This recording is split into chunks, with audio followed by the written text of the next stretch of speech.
जय श्री हरि। भक्ति piece channel में आपका स्वागत है। माघ शीश मास के शुक्ल पक्ष की एकादशी को मोक्षदा एकादशी कहा जाता है। इस एकादशी के नाम से ही पता चलता है कि यह एकादशी मोक्ष को देने वाली है।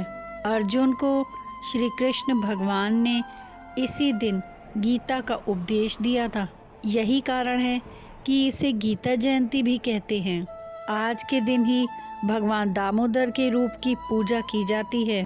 इस व्रत का विधान भी उत्पन्ना एकादशी के समान ही होता है। जो एकादशी का व्रत करते हैं उन पर भगवान विष्णु की कृपा सदैव बनी रहती है। यह व्रत पापों से मुक्त करता है। आइए मोक्षदा एकादशी की कथा का श्रवण करें। उत्पन्ना एकादशी का संपूर्ण वृतांत सुनाने के पश्चात धर्मराज युधिष्ठिर ने भगवान श्री कृष्ण से कहा, हे मधुसूदन, आप तीनों लोकों के स्वामी, सबको सुख देने वाले और जगत के पति हैं।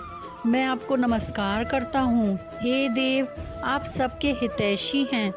इसलिए मेरे संशय को दूर कीजिए कि मार्गशीर्ष शुक्ला एकादशी का नाम क्या है।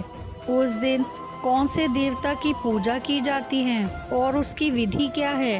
भगवान, आप मेरे इन प्रश्नों का विस्तार पूर्वक उत्तर देने की कृपा कीजिए। भगवान श्री कृष्ण ने उत्तर दिया, हे धर्मराज, तुमने बड़ा उत्तम प्रश्न पूछा है। इससे आपका यश संसार में फैलेगा, सो आप ध्यान पूर्वक सुनिए। मार्गशीर्ष शुक्ला एकादशी अनेक पापों को नष्ट करने वाली है। इसका नाम मोक्षदा एकादशी है। इस दिन दामोदर भगवान की धूप, दीप, नैवेद्य आदि से भक्ति पूर्वक पूजा करनी चाहिए। अब मैं एक अति प्राचीन कथा सुनाता हूँ कि किस प्रकार इस एकादशी का व्रत करने से नरक में गए हुए पूर्वजों को सुख की प्राप्ति हो जाती है। गोकुल नामक नगर में वैखानस नाम का एक राजा राज्य करता था। उसके राज्य में चारों वेदों के ज्ञाता ब्राह्मण रहते थे। वह राजा अपनी प्रजा का पुत्र की तरह पालन करता था।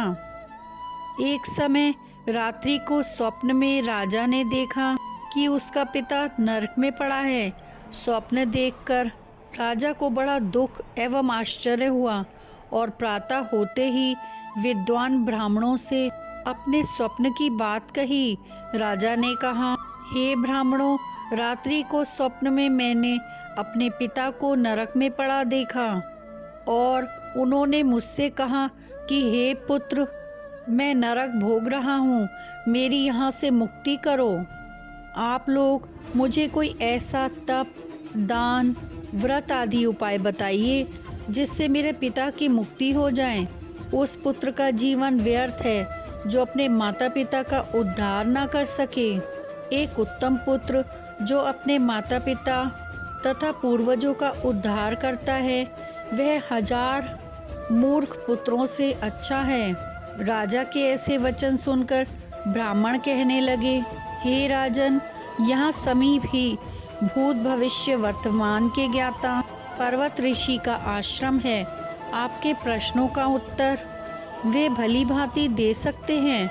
ऐसा सुनकर राजा पर्वत मुनि के आश्रम में गया। उस आश्रम में अनेकों शांतचित्त योगी और मुनि तपस्या कर रहे थे। उसी जगह चारों वेदों के ज्ञाता साक्षात ब्रह्मा के समान पर्वत मुनि बैठे थे। राजा ने वहां जाकर उनको साष्टांग प्रणाम किया। पर्वत मुनि ने राजा से उसके आने का प्रयोजन पूछा। राजा ने कहा, हे महाराज, आपकी कृपा से मेरे राज्य में सब कुशल है, परंतु अकस्मात एक विघ्न आ गया है जिससे मेरे हृदय में अत्यंत अशांति हो रही है। यह सुनकर पर्वत मुनि ने एक क्षण के लिए आंखें बंद की और भूत एवं भविष्य के बारे में विचारने लगे। फिर बोले, हे राजन, मैंने अपने योग बल से तुम्हारे पिता के सब कुकर्मों को जान लिया है। उन्होंने पूर्व जन्म में सौत के कहने पर अपनी दूसरी कामातुर पत्नी को ऋतुदान मांगने पर भी नहीं दिया था। उसी पाप के फल से तुम्हारे पिता को नरक भोगना पड़ रहा है। तब राजा बोला, हे महात्मन, मेरे पिता के उद्धार के निमित्त कोई उपाय बताइए। पर्वत मुनि बोले, हे राजन, मार्गशीर्ष की शुक्ला एकादशी को उपवास करके उसके पुण्य को अपने पिता को संकल्प करके दे देना। उस एकादशी के पुण्य के प्रभाव से अवश्य ही आपके पिता की मुक्ति होगी। मुनि के वचनों को सुनकर राजा अपने महल में वापस आ गया और कुटुंब सहित इस मोक्षदा एकादशी का व्रत किया। उस उपवास के पुण्य को राजा ने अपने पिता को अर्पण कर दिया। उस पुण्य के प्रभाव से राजा के पिता को नरक से मुक्ति मिल गई और वह स्वर्ग को चले गए। मार्गशीर्ष मास के शुक्ल पक्ष की इस मोक्षदा एकादशी का व्रत करने वाले के समस्त पाप नष्ट हो जाते हैं और अंत में उसको स्वर्ग लोक की प्राप्ति होती है। इस व्रत से बढ़कर मोक्ष देने वाला अन्य कोई व्रत नहीं है। इस कथा को पढ़ने तथा सुनने से वाजपेयी यज्ञ का फल मिलता है। यह व्रत मोक्ष देने वाला तथा चिंतामणि के समान सभी चिंताएं दूर करने वाला है। इतना कहकर भगवान श्री कृष्ण मौन हो गए। बोले श्री कृष्ण भगवान की जय। वृंदावन बिहारी लाल की जय। अगर आपने इस चैनल को सब्सक्राइब नहीं किया है तो कृपया कर लीजिए, जिससे आप आने वाली कथाओं का श्रवण कर सकेंगे। राधे राधे।